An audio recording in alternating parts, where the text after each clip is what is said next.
Hello, you wonderful people, and welcome to another episode of Not Too Comic Book. This being a show where I talk about TV shows that are adaptations of comic books. For today's episode, I'm going to talk about Sweet Combat Season 1, Episode 32. Great episode. A lot of really interesting things went down in this episode, so let's break it down. Well, first and foremost, we're picking up where the last episode left off, and that was with Tien and Queen.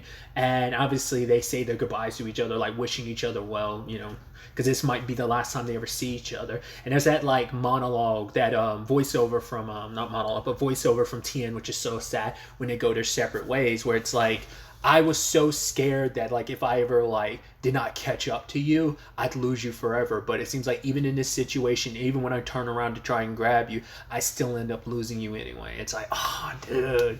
It's like, even though he tried as hard as he did everything he could to catch up to her, and it still wasn't enough to be able to keep her, he's still losing her regardless.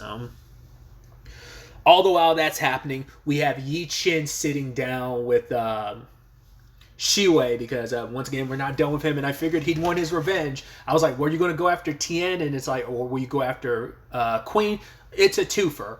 Like I said, he's a combination of both characters I've referenced from the webtoon, the fiance/suitor character, but also Jonathan, because they were both despicable people. Jonathan was worse, but the fiance dude like stooped down to that level. Like I said, the last time you see him in the comic, in the webtoon, it's very similar to the circumstance.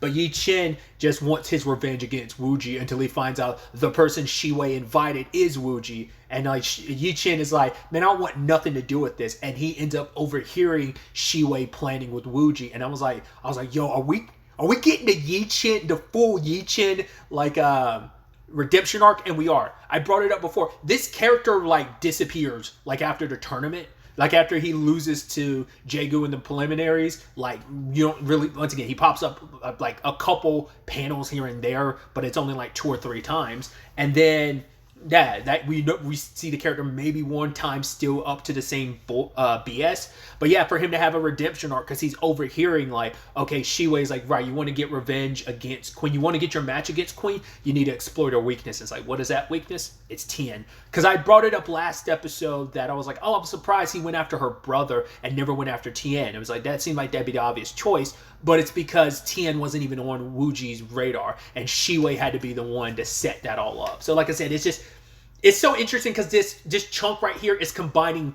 multiple arcs.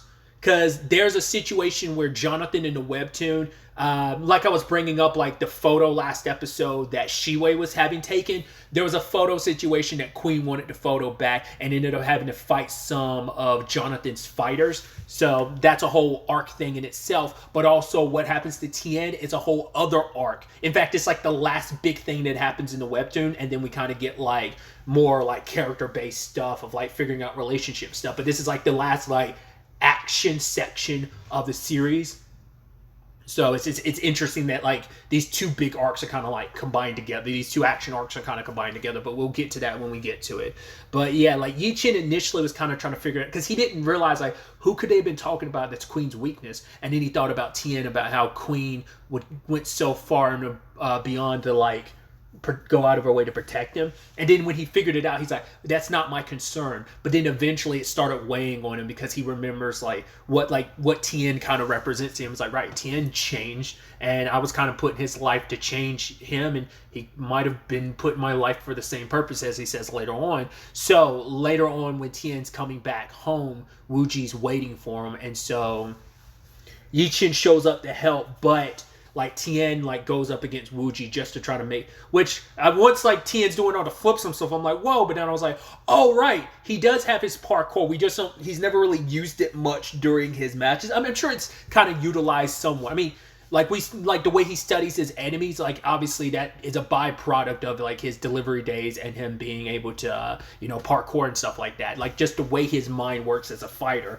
like how he used that as a delivery person, and now how he's able to utilize that in fighting in itself. So, but it's like him kind of like getting around Wuji, and it's like Yi Chen beats himself up later on, because it's like, if I hadn't been there, like maybe Tien would have gotten away. He got like captured because you're trying to make sure I got away. So now this is where like this is a pretty massive difference from the webtoon.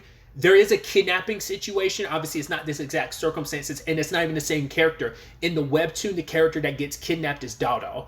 It's basically some super obsessed fans of hers, like, kidnap her. Like, they're super, like, stalker obsessed people, and they kidnap her. And because, like, not everyone's involved in it. I know Jaegu, Hyeshin's brother, and I want to say the right-hand dude that's kind of like the gangster dude, his right-hand guy is involved too, because him and Hyeshin are usually, Hyeshin's brother, they're like usually together, so it's mainly them, and obviously it involves like Dao Dao's mom and dad. In fact, this arc is where you find out about Dao Dao's dad being a fighter too. So it's interesting too, like the fact is they kind of substituted, instead of Dao Dao, in this case Xiao Mi's dad, which we don't know if the same thing's applicable in the live action versus the webtoon, but it's Yanan's dad that kind of comes up, which makes a lot of sense too, because he's been like the most, like, other than Hao's mom, like amongst the parents, like he's the most like recurring character amongst them. So, and especially like how this all ties in with the death strike and stuff, like we'll get to that when we get to it. But I thought that was such an interesting change, because I wasn't expecting them to do the kidnapping storyline, but like to shift it and change it into this Wuji. I mean, it's like, man, I know you want to fight Queen, and even Zhao Feng kind of went above and beyond to fight Queen, but she didn't go this hard in the paint. Like, he doesn't care what he has to do, despicable or whatever, as long as I come out on top. Because I think that's also kind of poetic that Yichin was beaten by, like, if you kept going down your path, that easily could be you. I mean, granted, he has the strength to sadly back it up, but it's like he's a despicable person, and he doesn't care what he has to do as long as he comes out on top, and he felt like he was robbed of his opportunity to prove his dominancy. We only heard about his school and name. We don't know if, like, anyone else from that school shares that same mentality, or is, like, Wuji just kind of a crazy dude on his own. But obviously, Yichin contacted Yanan. Yanan contacted Queen. Queen tries, like, gets a call from Tien's phone, but it's Wuji. And it's like, right, so either you fight me, Queen, or I break him and cripple him. So she has no choice. So everyone gathers up at Yanan's dad's gym, and everyone's kind of pissed at Yichin. It's like, what were you even doing there? Were you trying to bully Tien? And it's like, no, I was actually trying to help. You know, I didn't figure it out until it was kind of too late, and even then he kind of hesitated to move on it, but he still moved on it regardless. He got there in time, but things just kind of went sideways. So he was trying to do the right thing. He was trying to be the good guy. Like I said, redemption art for Yichi, and I love it. So now it's a conversation of, well, what do they do? It's like, well, he's not going to tell Queen where they are, until, because he's like, yeah, you have to wait till tomorrow when the match. So it's like, right, there's no guarantee he won't hurt Tien, so we need to find him immediately. Try to call Shiwei, but he's toying with Queen, being like, oh, I can't hear you. Luckily, Yichin knows a place they might be, and Queen, you see her get aggro. Like, you haven't seen her really get pissed like this in a while, and so it's like Tien's life is in danger, so she ends up like twisting his arm behind him and like pushing him into the plate of food. It's like, dude, if something happens to Tien, I swear to God, you're gonna pay for it. And I'm like, you know, it's like you're hurting one of the people that means the most to her, you know? Because she's also gonna beat herself up, because it's like, yeah, like Tien wouldn't even be in this situation if it wasn't for me. Like, it kind of goes back to like something Xiao Mi said, and even her grandfather, of, yeah, like, of course you would kind of drag Tien under circumstances, you know, being around you is kind of dangerous. I think some of these events, even though, like, once again, it's different from the webtoon, similar stuff like this is kind of stuff that Dao Dao throws in Queen's face in the webtoon, stuff like this, of him getting mixed up and stuff, because the thing they get mixed up in with the Jonathan thing is all like related to Queen, because it was specifically because like Jaegu and his siblings got mixed up into Jonathan stuff, because Jonathan was coming after her to get revenge. So it's kind of like the same thing with like Shiwei. He's here coming after Tien and using him as a means to get to Queen. So I doubt we're not going to have that same conversation from Xiao Mi, I think, that Dao Dao had with Queen, but I don't think we're going to have that, because it's also like, truth be told, this isn't even Queen's fault. It's just like, this dude is a douchebag, but it's also like, right, you're in his life, so this is all on you. But I don't think Xiaomi's gonna throw that in Queen's face. I don't think so. But yeah, like, threatening him, and it's like, right, I'm gonna go on my own. Forgot to talk about it, but Yanan's dad ended up overhearing the entire conversation, and he started thinking back to everything that was like related to like the conversation he had with Tien about training him, especially teaching him the death strike. But and Tien's adamancy of not doing it. But I think he figured like this might be the time, like the death strike might be necessary, because he knows, like late as he says, like at the end of the episode, Krav Maga can be beaten. It's not like unbeatable. The death strike, in fact, has beaten it. In fact, it was actually Tien, because like they're making it like it seems like it's their dad's, because I guess other than like Yanan's dad, like Tien's dad's the only other person that still used the death strike. So he was the only one that like kind of made it his own signature move. Like they all know it, but it's like it became like his signature move. So, but anyway, putting all that kind of aside, you have a little more comedic elements to the episode. First and foremost, like staying on Yanan's dad, him like around all those people who were like got those like kind of like, okay, this is my son and he's looking for so and so, so it's like kind of like looking the like all these parents are around trying to get their children matched up with someone type of situation.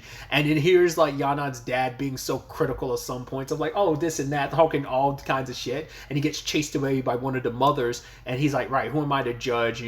Like I'm in that single life situation, so I shouldn't be saying anything. Found his way to Mama Hao's stall, and he wants to help her, put in a light bulb. But he's like, yeah, this should be like a man's job. In case that's why you probably should have a man around. She's like, well, I have a man around. He's like, wait, you do? You have a man? She's like, yes. Hao. He's like, oh, Hao, your son. Yeah, he's such a good boy. And Hao happens to show up, and Yanan's dad and him fight on who's going to put the light bulb in, and then it ends up being Mama Hao being like, I'll do it then. It's like, oh, it's so, because he was trying to be like chivalrous and try to do it, but it's also like, Hao's like, no, it's typically my duty. I'm looking out for my mom and help my mom in whatever way I can. So, both of them kind of like, both people who care about her kind of fighting over her without Hao or Mama Hao knowing the reason why Yanan's dad was trying so hard in that moment. Was kind of cute. But yeah, with that all said and done, the group is like they bring Zhao Mi into it, so it's Zhao Mi, Hao, Yanan, Guanyan, and Yi Chen. They're all in like a slow van. At first I was like, is he actually going that slow? It's like, no, the van doesn't go that fast because there's all these vegetables in it, it's old, and all these people being in the vehicle are slowing it down. So initially, like, it's like, once again, like they're learning like, oh, Yi Chen's not so bad, and it's like, well, your ribs are hurting, so let's switch spots, which I love. Like at one point Yanan has to like climb over Guanyan. Didn't seem too upset about it. But eventually they have to kick someone out, and they kick Yi Chen out. He's like, what? You guys are leaving me behind? He's like, I might as well have stayed a bad guy if you guys were going to treat me like this. They're like, no, we're sorry. But then they still have to leave people behind. So it's like, right, we should leave Zhao Mi behind. Because that was also a point that Yi Chen had. It's like, she has a broken arm. It's like, yeah, but my feet still work. So you have a broken rib, so take this carrot. It's nutritious. It'll help with the healing process. And then later on, they have to like, it's like, oh, maybe Zhao Mi should stand behind, but she doesn't want to. Maybe Hao should stand behind. He's like, no, I'm the one that's got to drive. Like, without me, no one can drive. And Guanyan's like, I could drive it. He's like, nope, it has to be me. So rock, paper, scissors, and everyone rushes before they even get. It's almost like musical chairs, where like everyone just like tried to hop back in the van. But funny enough, Zhao Mi and Yanan, not Yanan, but Zhao Mi and Guanyan were the ones left behind. I thought he was going to be the one forced to stay behind regardless, but I figured they'd also make the argument, well, at the bare minimum, Hao would make the most sense to stay behind, because he is not, like, these are the three, amongst the remaining group, these are the three top athletes. Even in her state, it's like, she could obviously, I'm sure like having a broken arm would kind of still make that inconvenient, even though she mainly like utilizes kicks. I'm sure that would still heavily affect her martial arts, but Yanan and Guanyan are both like in like tip-top shape. So, and I love that when Hao got in, he was like, Zhao Mi, we did it. And he turns and finds out it was Yanan that's still in the vehicle, because he was trying to like make it so that both him and Zhao Mi could get back inside, and it's like, nope, Guanyan and Zhao Mi were left behind. So I love that. So At the same time, this is all going down. Like, obviously, Queen makes her way to find Wuji and Tien, which he manages to escape on his own. And using parkour skills around kind of like the facility, he's managing to escape until he runs into Wuji and was ready to fight. It's like, right, you could either fight me and try to make your way out, and I'm going to hurt you in the process, or you can go back quietly and just kind of accept the situation it is. But Tien wasn't going to take that lying down. Luckily, Queen shows up. And now the official match can begin. It's like, but Tien's not going to leave her. So this is an interesting thing too. I want to talk about because, like I said, both arcs are kind of combined. I can't remember. I believe because in the Jonathan related situation, whether it's the first one or the second one, I mean, everyone was kind of mixed up into the second situation, but the first situation with Jonathan, it started off with just Queen and Yanan, but then like Hieshin's brother as well as Jaegu and the guy that's with Hieshin's brother were all involved. The guy that was like Hieshin's, I forgot. I'm so wrong. I had to correct myself about something I said earlier. I said it was like Hieshin's brother's friend, the gangster dude's right-hand guy. I'm saying a lot. I'm sorry. Once again, I'm terrible with names. I said that he was with them during the Dao Dao kidnapping. He wasn't. It's actually the guy that Hao kind of takes a little bit like him. Hao and Xiaomi are pretty clearly going to be like in-game, right? The guy that Hao's character's kind of pulled from is the guy that Dao Dao ultimately ends up with in the webtoon. He's there during that situation. I was confusing Hieshin's brother and gangster dude, right-hand man.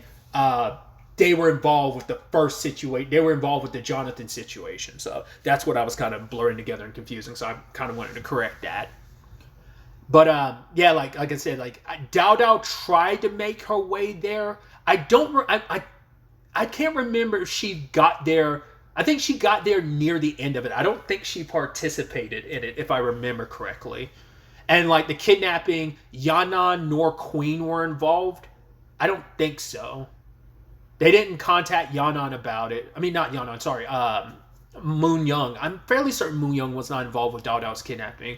I'm pretty sure because Queen was out of the country at the time, so she couldn't do anything even if she wanted to. So, because at that point, like just like the TV show, they're talking about, oh, let's get the police involved. The police were directly involved. In fact, like Jaegu and them were working directly with the cops to try and find the people who kidnapped Dao Dao. So, like once again, just like comparing and contrasting, especially making it so that Hao and Yanan are the ones that kind of show up during this. So it is probably like in terms, it is still that mixture of both the Dao Dao kidnapping as well as the first encounter with Jonathan. So I think that's so interesting. Speaking of Jonathan, Shiwei was running his mouth off to Wuji, being like, yo, like, take care of them, don't let them both leave. And then he gets knocked out and carried away. It's like, you bastard deserves, you know, a lot of punishment for everything that's going on. So, but once again, Tien's not going to leave Queen behind because it's like, right, you've always protected me, let me have your back this time. So it's a best 2 out of 3 match between Queen and Wuji. He's so confident. He's like, right, I'm going to put on these boxing gloves because I actually don't need the full scale of my Krav Maga to beat you, which obviously he ultimately does. But the thing is, he knows Queen's moves enough, so despite like there not being that big of a difference in like strength, he's still able to beat Queen because he knows her fighting style so well, which that in itself is straight out of the webtoon too. There's a character that Queen has to fight. You ultimately end up finding out he's a massive Queen fan. So he's kind of been like, he's super, super into her and he's been a massive fan. He studied her enough that he knows all her moves. So what Tien does in the TV show, Jaegu did in the webtoon where he basically told Queen, hey, you have to fight like other people. And he called out names. He was like, I think he even used like, in this he uses like Zhao Feng, which the character she's based on in the webtoon is Hieshin. So I believe he did the same thing. He was like, Hieshin, Moon Young, Dao Dao. And he would call out other people's names because the guy's not as familiar with their fighting style. And switching it up gave her the opportunity. He says, like, don't fight like them in the TV show. He's like, don't fight like them. Just fight mentality like them. But it's like, I think it is meant to be more like, not necessarily copy their style. It's a combination of kind of fight how they would fight, not necessarily having to directly copy their moves. in the webtoon it seemed more like a like straight up fight like them fighting style wise, but maybe it's meant to be more like the translated subtitles were kind of saying fight like them mentally. You don't, you know, like if they're like ferocious fighters, you kind of approach it from that standpoint, because each of those fighters is so different mentality and fighting style wise enough that like it was enough to give her the edge, and she ended up beating Wuji. But the problem is, now going into the second round, he decides to use his Krav Maga, which is so interesting because you were so confident beforehand, but now you have to use it because you know you'll lose again without it. So he uses it and obviously ends up beating Queen. And so luckily Hao and Yanan had gotten there before the second match had came up, but obviously it's like it's not something Queen can go up against. So Yanan's dad shows up at the last second, and it's like, right, he brings up, hey, the Death Strike could beat them, and he's like, fine, I'll take you on myself. And it's like, nah, bring out your apprentice, which Guanyan's not there, and he doesn't want to teach. Well, Hao doesn't have the aptitude for it. He definitely doesn't want to teach his daughter Death Strike because of superstition. Obviously, can't teach it. Well, he wouldn't want to teach it to a woman anyway, even if Queen was comfortable with it, which she has her own trauma associated with it. So even Yanan's dad looks at Tien and it's like, yeah, it almost seems like it's fate. So the technique he wanted nothing to do with his father's technique, the technique that caused him so much trauma and pain, caused so much pain and trauma to him and Queen. This is going to be the thing he needs to use to take down Wuji. So that's where the episode ends, and I'm excited to see how this all concludes next episode, because some other things are their grandfather is completely unaware of everything going on because Zhao is looking after Tien's siblings until the situation's resolved. So, which they're kind of playing, and it's all cute and everything. So, I think the argument can be made this is his fault. Like, if he hadn't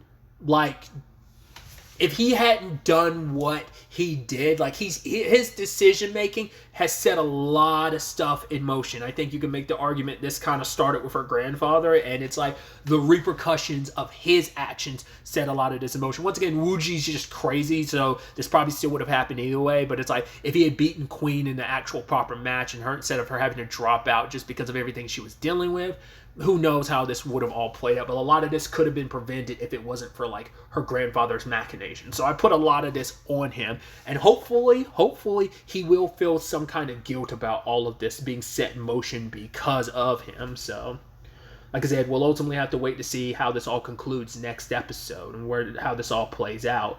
But really, that's all I wanted to talk about. Till the next time we meet, be happy, be safe, live life to the fullest, and enjoy it. Good day and goodbye.